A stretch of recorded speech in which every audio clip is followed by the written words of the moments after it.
Yeah, I'll introduce myself. My name is Johanne. I am a codependent, an Al-Anon. That's how I came into this program of recovery.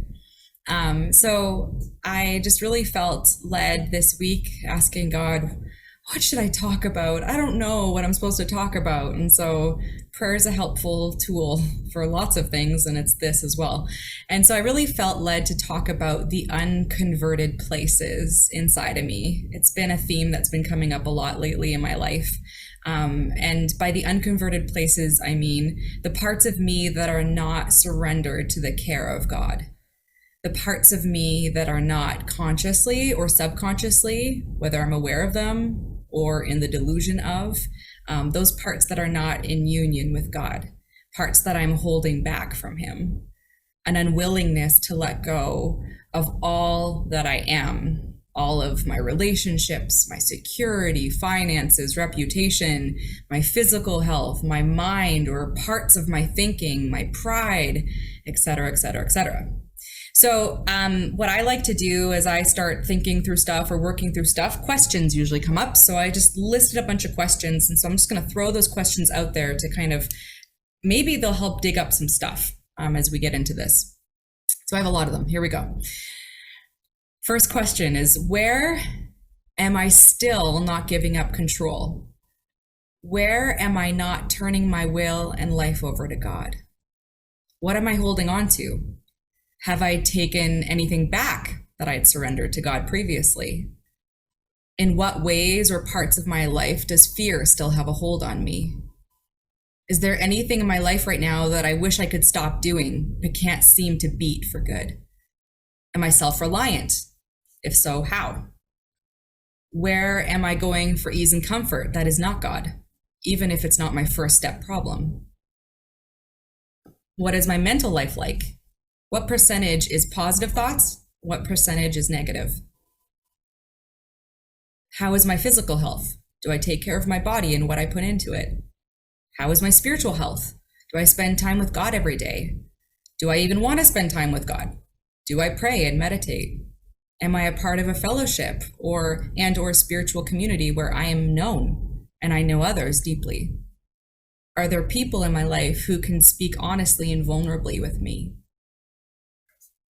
Now, so to not start beating ourselves up if we've answered those questions and life is suddenly looking bleak, I just want to interrupt myself and the talk, which is, I felt like I really need to do this. I was writing this down, was just to quickly say this, because this is important, that I am not defective, that you are not defective.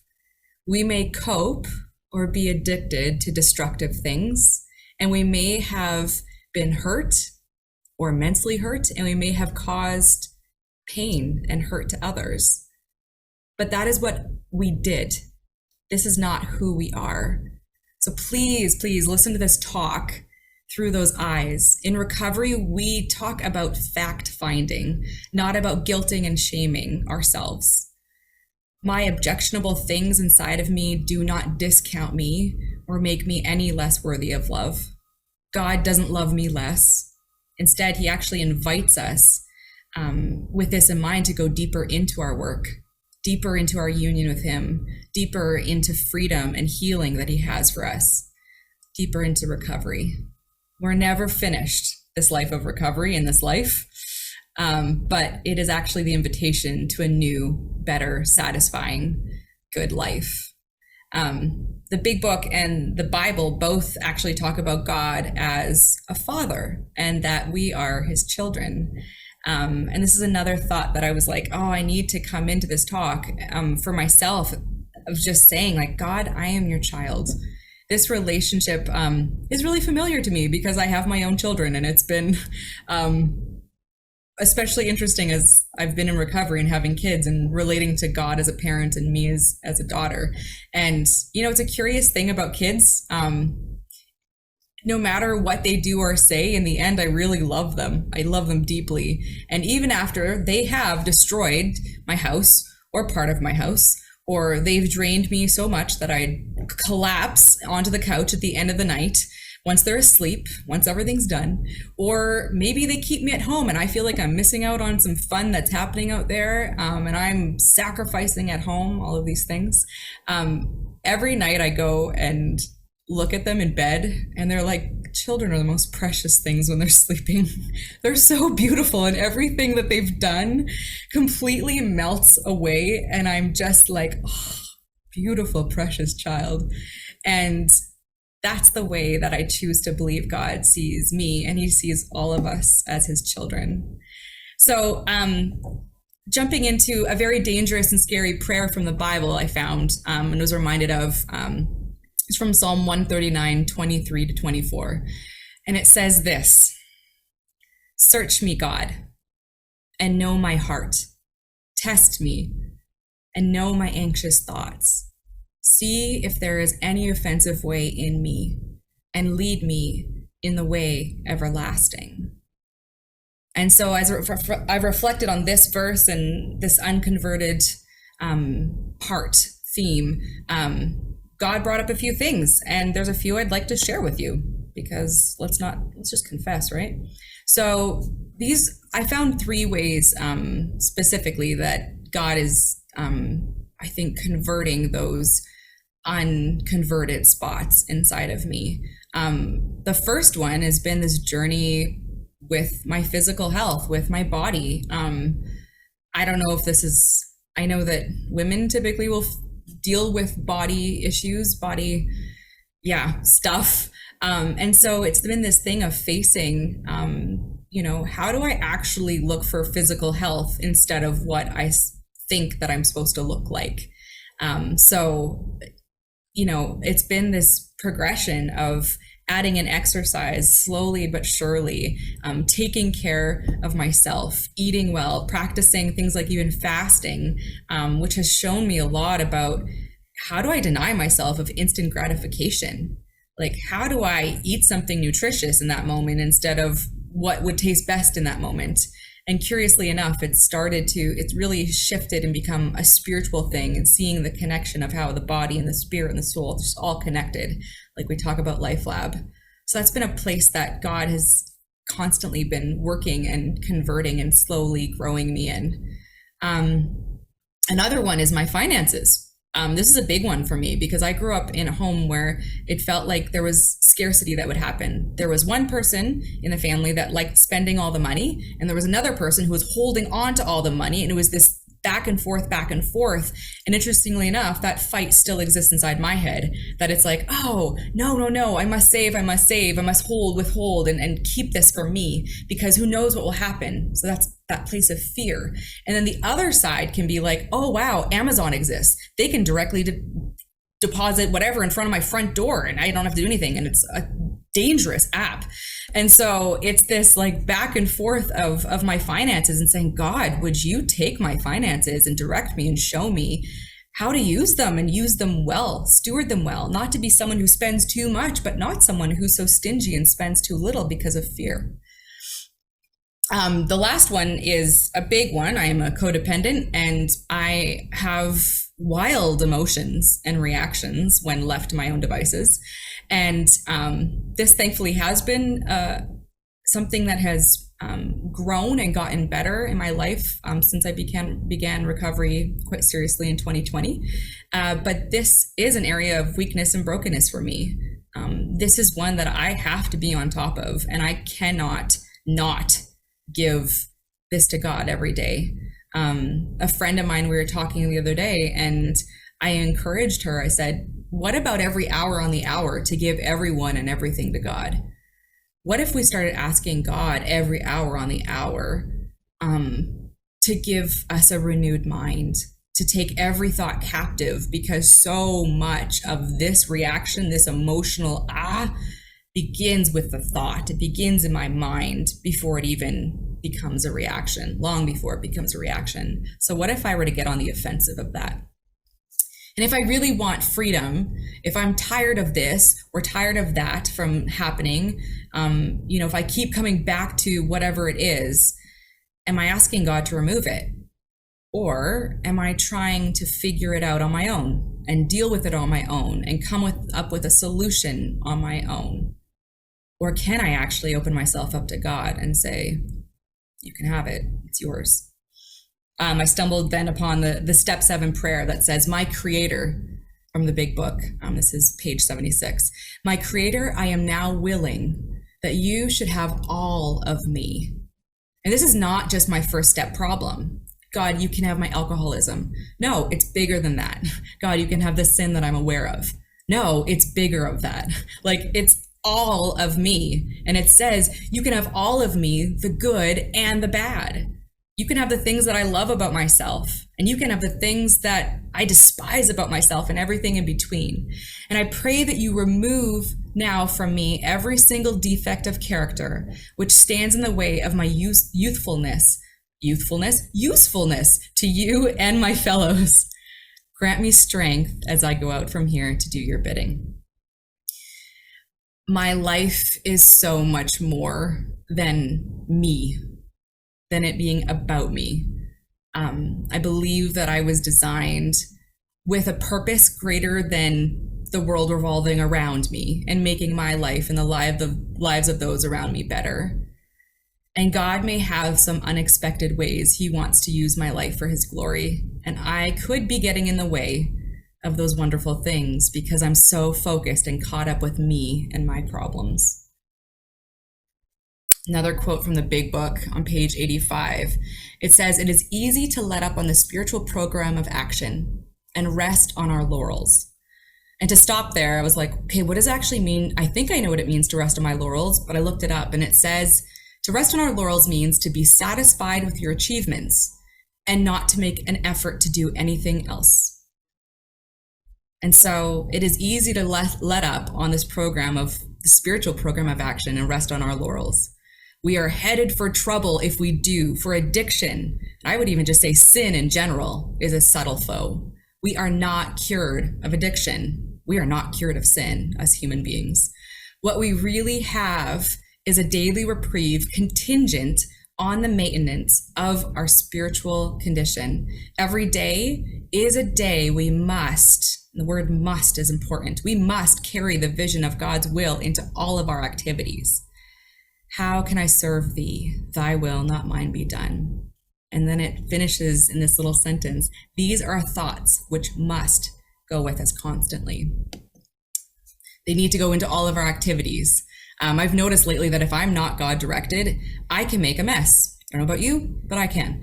I felt challenged recently. Am I asking God about even the little things? Like, am I starting the day, laying my day that is planned out before God? God, here's my calendar. Here are the things that I have planned. What would you have me do? How would you have me be? And then asking him if anything needs to change. Do you want to move it? Do you want to remove anything, God? Is there something in here that shouldn't be here? Is there something you want to add? Is there something else that he has for me today? Because I believe that the whole point of all of this in recovery is him. I have gotten to the point that that's what I want to do. I want to worship God every single day. And sometimes I choose to do the dishes and declutter my house instead of worship and pray and meditate and just be in his presence. Like, there's a million things that I can do to distract myself. I was thinking about the story in the Bible. It talks about these two sisters, the two M sisters, Martha and Mary, and they're having a dinner party. They invite Jesus over, and Martha, I can totally relate, is hurrying around. She's preparing the meal. It's a really important thing. She should be. People are there to eat. They need food. So she's scurrying around. She's getting everything in place. She's making sure, okay, let's make sure we set the table. Oh, and then also, I don't know if you've ever made a meal for people before, especially a lot of people. All of a sudden, you got to get the timing right on all the things. So everything's hot at the same time. So you're not sitting there with cold rice while you have piping hot something else. And so I can see that. Martha is just hurrying around making this meal. And then Martha is getting a little resentful and sees her sister, Mary, just sitting at Jesus's feet, just listening to him, being with him. And she's like, Jesus, tell Mary she needs to help me with this meal. Like, it's not going to cook itself. And Jesus says to Martha, like, what she's choosing is the better option here. What she's choosing is is what I want you to choose. And I don't think Jesus is saying like, be irresponsible, like put out a can of beans. I'm not saying that that's necessarily what he's saying, but what I believe he's getting down to is how easily I can get so one track minded when Jesus is right there in my presence and not look up. And then all of a sudden a whole day has passed and I haven't, or I've hardly spent any time with him. The one for which I am created for, and the one that is the solution to my problem in the first place. And so I'm asking God, like, here are my decisions. And I think it's important. I've been thinking about how God's perspective is the big macro one. And what I can often see is this tiny little micro thing. And I think I have everything figured out and what I should do. But God's like, I see the greater picture. And that's why I need to be God directed. He sees it and he knows how to move me along. I often don't. On Sunday, Vicky gave what she called an admonishment, which wasn't nearly as hardcore as when she said she was going to. I was like, oh, what's coming down? Is Vicky going to go like fire and brimstone? No, but she did say something that I found in the big book. And she said something to the effect of, we cannot simply have this spiritual experience or this conversion moment or breakthrough or healing or this immense freedom and then do nothing. We must grow this newfound relationship. This kind of thing requires every single day. I'm reading a book right now about relationships, and it says the number one thing, if you want a really deep relationship, it's time, period. You got to put in the time. And it's a lot of time with even one human being to get into a point of having a deep relationship. I forget how many hours, but ask me later if you want to. And the big book, I love this little quote I've never noticed before on page 83. It said, the spiritual life is not a theory. We have to live it. And so just in closing, I thought of some considerations, which I will and have been giving to myself as well, but I thought I would share those here as well. So what can I do? One thing I would say is that our union with God is absolutely essential. That union with God is actually what heals us. Not just putting in FaceTime, not just, okay, you're a check on my to-do list, but God, that union with him, he is what solves our problems. And he will be the one that brings us peace and joy and love, but it's got to be this connection with him. It can't just be a flitting thing, but I come back to just Mary sitting on the floor in the presence of Jesus, just hanging on every word that he says, so enthralled by him. And that's how I want to be. That connection is what I, want to crave or do crave or want to crave. But I think that is really essential, is putting in the time with him every single day. The other one I've been really practicing has been just honest prayer with God. I think I need to have these wonderful, eloquent prayers that could be recorded in history by people 300 years from now. But I think God is really after, can we just have a conversation? Can I just talk to you? Hey, this just happened and I just blew up over here. Can I sit down with you, Jesus, for a moment and confess that to you? And repent of it to you and ask for your forgiveness.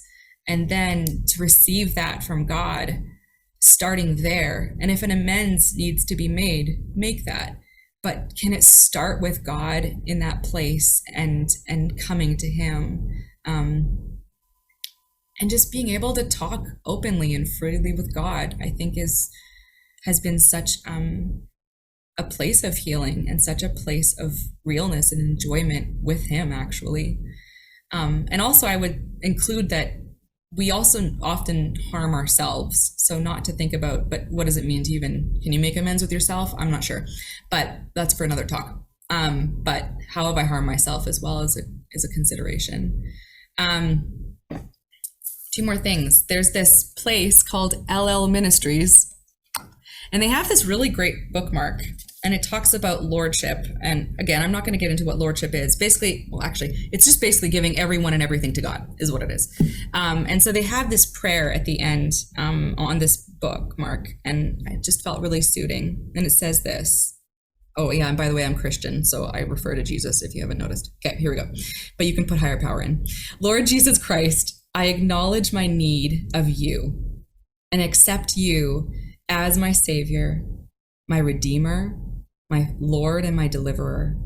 I invite you now to be the Lord of the whole of my life, Lord of my mind, my attitudes, and my mental health, Lord of my body and my physical health, Lord of my spirit and all my worship, Lord of my family and all my relationships, Lord of my sexuality and its expression, Lord of all my work and service for you, Lord of all my material goods and needs, Lord of my finances, Lord of all my emotions and all my reactions, Lord of my will and all my decisions, Lord of the manner and time of my death. Thank you that your blood was shed that I might be set free. That's just a prayer that I have sitting around that grounds me and pulls me back into this wholeness. And so I'll close with Psalm 139 again and just asking God, even in this moment, Psalm 139, 23 to 24, search me, God, and know my heart. Test me and know my anxious thoughts. See if there is any offensive way in me, and lead me in the way of everlasting. Amen. That's it. Thanks for listening, guys.